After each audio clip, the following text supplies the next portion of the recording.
बिस्मिल्लाहिर्रहमानिर्रहीम। नाज़रीन अस्सलाम वालेकुम। मैं हूं आपका मेज़बान साबिर शाकिर वफाकी दारुल हुकूमत इस्लामाबाद से कुछ ताज़ा तरीन ख़बरें और ख़बरें कौमी सियासत के हवाले से हैं। तहरीक अदम एतमाद आज पहला दिन था। सबसे पहले तो ये बता दूं कि वज़ीर-ए-आज़म इमरान ख़ान के पास क्या क्या ऑप्शन है और वज़ीर-ए-आज़म इमरान ख़ान साहब क्या क्या इक़दामात उठा सकते हैं, क्योंकि आजकल वो गुफ्तगूएँ भी कर रहे हैं, मुलाकातें भी कर रहे हैं।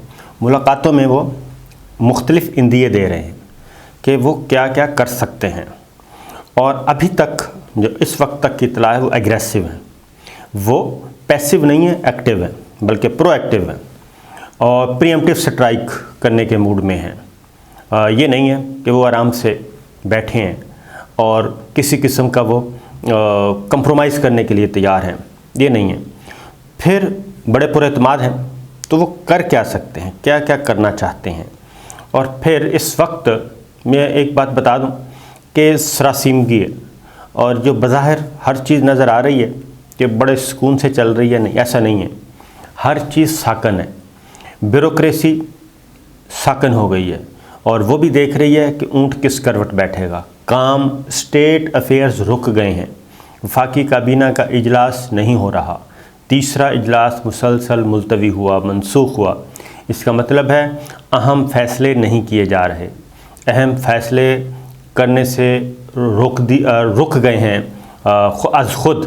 जो सिस्टम है ज़ाहिर है, क्योंकि काबीना ने बड़े बड़े फ़ैसले करने होते हैं, और अगर काबीना को पता ही ना हो कि कल को क्या होना है, इसलिए वो पॉलिसी मैटर्स मेजर किस्म के वो नहीं लिए जा रहे। तो एक तरह की स्टेट मशीनरी रुकी हुई है। फिर स्टॉक एक्सचेंज मंदे का रुझान है, डॉलर ऊपर जा रहा है, तेल की प्राइसेस बढ़ रही हैं, और एक इकोनॉमिक क्राइसिस जो है वो भी शुरू हो चुका है। ये सारे काम शुरू हो चुके हैं। ये इस तहरीक अदम एतमाद के जो मनफी पहलू हैं, जो इस वक्त कुछ भी नज़र नहीं आ रहा, ये तहरीक अदम एतमाद का जब फ़ैसला हो जाएगा, कामयाब हो या नाकाम, तो इसके जो मनफी असरात हैं आवाम तक तब पहुँचेंगे। इसलिए अब चूँकि हुकूमत सारी की सारी हुकूमती मशीनरी, वज़ीर-ए-आज़म इमरान ख़ान, पूरी काबीना, सब सिर्फ एक पॉइंट एजेंडे पे है कि किस तरीके से इस तहरीक अदम एतमाद को नाकाम बनाया जाए। तैयारी पूरी कर रहे हैं वज़ीर-ए-आज़म इमरान ख़ान, बग़ैर किसी समझौता किए हुए। ये जो असल बात है कि वज़ीर-ए-आज़म इमरान ख़ान ने अब तक जितनी भी मुलाकातें की हैं, अपने दोस्तों से की हैं, मीडिया के लोगों से की हैं, पब्लिक में आके जो मीटिंग्स कर रहे हैं, ख़िताब कर रहे हैं, उसमें वो ये कह रहे हैं कि मैंने अपने असूल नहीं छोड़ने और किसी भी डाकू लुटेरे से कंप्रोमाइज़ नहीं करना, नंबर 1। नंबर 2, डाकू लुटेरे से मुराद फजलुर रहमान साहब, जरदारी साहब, शहबाज शरीफ साहब, नवाज शरीफ साहब, इनको वो बहुत आड़े हाथों ले रहे हैं। कराची में जो आखिरी तकरीर पब्लिक में आके की, वो बड़ी मीनिंगफुल है। उसमें उन्होंने कहा कि ये तो अच्छा हुआ कि तहरीक अदम एतमाद आई और मेरी जो ज़ंजीरें थीं वो खुल गई हैं। वो किस चीज़ की ज़ंजीरें थीं, असल सवाल ये है। तो ये बात किसको कन्वे की है उन्होंने, पॉलिटिकल प्लेयर्स को की है या नॉन पॉलिटिकल प्लेयर्स को की है? क्योंकि इस वक्त वो विकेट के चारों तरफ मैसेज दे रहे हैं, खुल के दे रहे हैं। और लास्ट मीटिंग जो उनकी डिजिटल मीडिया, सोशल मीडिया के मेंबर्स से हुई, उसमें भी उन्होंने बड़े क्लियरली मैसेज दिया कि अगर कोई मुझसे समझौता करना चाहता है, यानी कि मुझसे कोई कंप्रोमाइज़ करवाना चाहता है, तो कंप्रोमाइज़ नहीं होगा। ये डाकू हैं, लुटेरे हैं, इनसे किसी किस्म का नहीं। फिर आगे जाके MQM, मुत्तहिदा कौमी मूवमेंट, वो ऑफिस में गए कराची, हैदराबाद, भादराबाद, उनके दफ्तर में, और वहाँ पे मुलाकात की। ये मुलाकात काफ़ी अरसे से पेंडिंग चली आ रही थी, तो आज पहुँचे हैं वो। 9 तारीख उनका प्लान था। पहुँच के उन्होंने जो सबसे पहला जुमला बोला खालिद मकबूल सिद्दीकी साहब से, तो उन्होंने कहा कि फ़िक्र करने की कोई ज़रूरत नहीं है, मैं तहरीक अदम एतमाद जो है वो नाकाम हो जाएगी, परेशान ना हो, सब कुछ मामला संभाल लिए जाएंगे, आप काम जारी रखें, तसल्ली से अपना काम जारी रखें। ये बात उन्होंने अंदर जाके की है, पहला जुमला ये था। उसके बाद काफ लीग के लोगों से भी मुलाकात हुई, उनके साथ भी इसी तरह की गुफ्तगू की, और MQM के साथ भी। GDA के MNAs ने खुद आके गवर्नर हाउस सिंध में सिंध में मुलाकात, कराची में यानी कि मुलाकात की, और अलबत्ता पीर साहब पकाड़ा उन्होंने माजरत की और उन्होंने तबीयत की नासाजी बताया वजह। और इससे पहले एक बात जहन में रखिए कि पीर साहब पगाड़ा, जो बड़े पीर साहब पगाड़ा थे, वो भी खुलेआम कहते थे कि मैं तो उनका आदमी हूँ और जो मुझे वहाँ से, मैं उनके साथ जुड़ा हूँ, मेरा कोई और नहीं है सियासी तौर पे ताल्लुक़, मेरा सिर्फ GHQ से, वो खुल के कहते थे। तो पीर साहब पगाड़ा के छोटे भाई हैं, उन्होंने पिछले दिनों, बल्कि महीना हुआ है, महीना सवा महीने पहले, उन्होंने गुफ्तगू की थी, एक छोटी सी मुख्तसर सी। तो उन्होंने कहा कि कौमी हुकूमत आ रही है, कौमी हुकूमत की तरफ सिचुएशन जा रही है। और मंजूर वसाम साहब ने कहा है कि नए इलेक्शन का साल है ये। तो वज़ीर आज़म इमरान ख़ान के पास तीनों पोजीशंस, तीनों सूरत हाल से निपटने के लिए तैयार है। नंबर 1 ये कि अब तहरीक अदम-ए-इत्तेमाद नाकाम होती है, कामयाब होती है, नाकाम होने की सूरत में भी वो अभी से निकल चुके हैं। इनफैक्ट वो अपने आप को अगले इलेक्शन की तैयारी कर रहे हैं।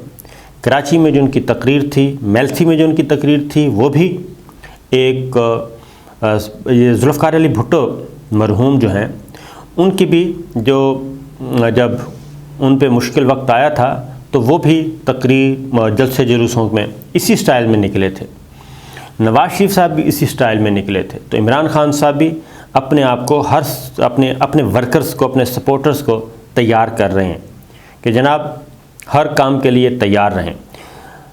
तहरीक अदम-ए-इत्तेमाद से बचने के सूरत में उन्होंने कहा कि मैंने जरदारी साहब को नहीं छोड़ना, शहबाज शरीफ साहब को नहीं छोड़ना, फजलुर रहमान को नहीं छोड़ना, और उसके बाद फिर आगे से आगे चला जाएगा मामला। इन सब को मैंने जेलों में डालना है और बड़ा ही कड़ा वक्त होगा वो अपोजिशन के लिए। मैं तहरीक अदम-ए-इत्तेमाद से बच के जब वापस आऊँगा, ये उनका पहला है।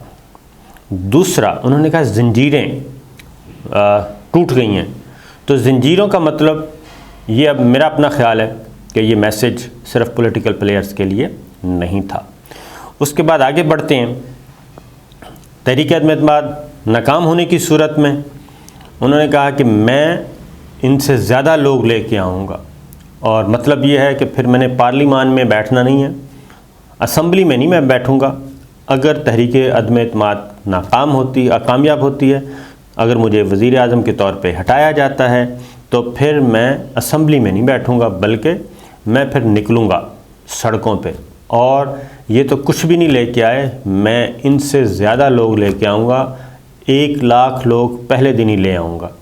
ये उनका प्लानिंग। अच्छा, ये इसमें कोई वो धमकी शमकी नहीं है, वो प्लान करके अपनी जो तंजीम है अपनी पार्टी की, उसको ये बात कन्वे कर चुके हैं कि जनाब आप तैयारी रखें, हम भरपूर तरीके से आएंगे। और इस बात का भी इम्कान मौजूद है, अगली बात, इस बात का भी इम्कान मौजूद है कि वो अंदर तहरीक अदम-ए-इत्तेमाद का फ़ैसला हो रहा हो और बाहर PTI के जो कारकुन हैं वो पहुँचे हों बड़ी तादाद में।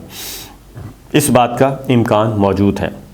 और फिर अगली बात एक और, अब 3-4 जलसे और करने हैं, ये तहरीक अदम-ए-इत्तेमाद से पहले होने हैं।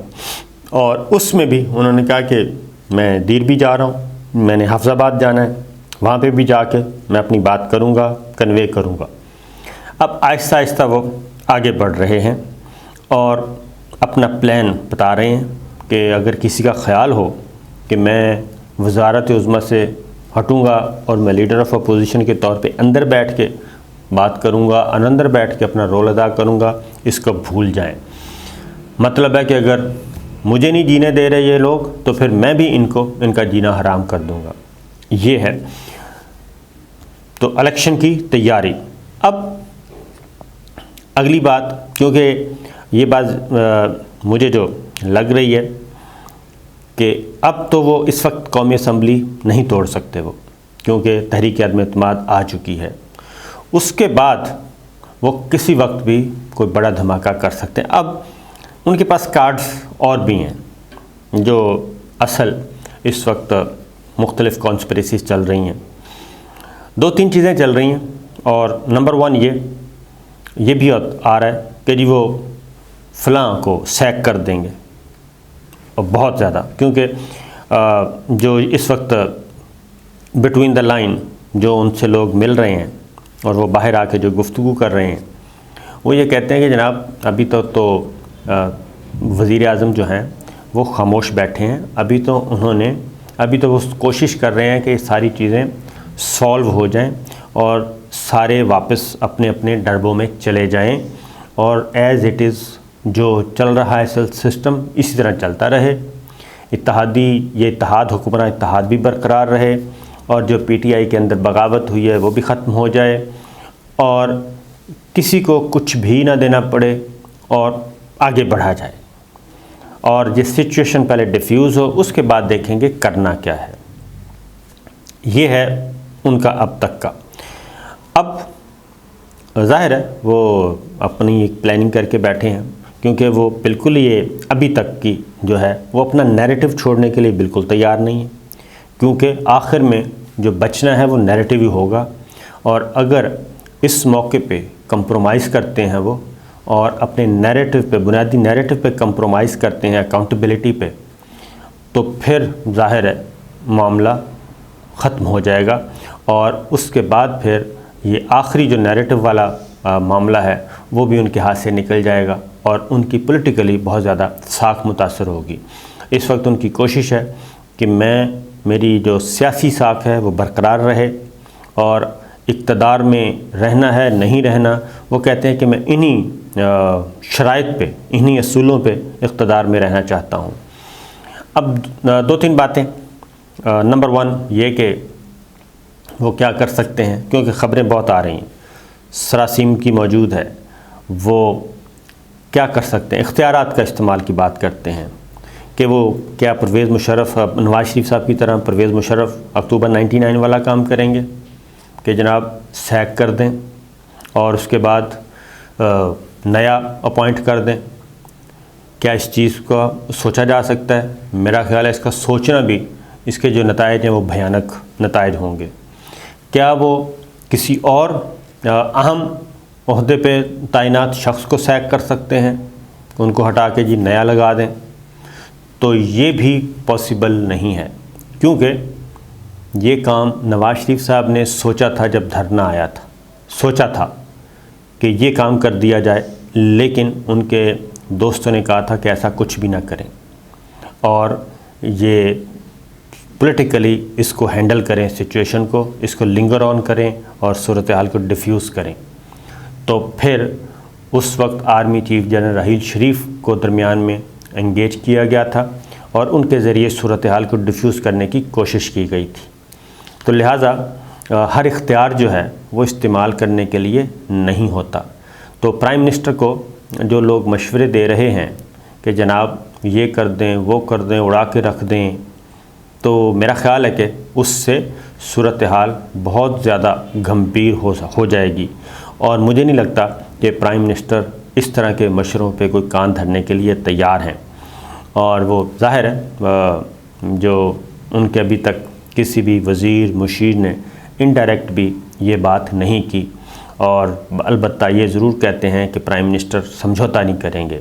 तो वज़ीर आज़म इमरान ख़ान हर तरह की सूरत हाल से निमटने के लिए तैयार हैं, लेकिन दुआ ये करनी चाहिए और कोशिश ये करनी चाहिए कि ये मामला पॉलिटिकल है, आइन और कानून के मुताबिक उसी तरीके से हल हो।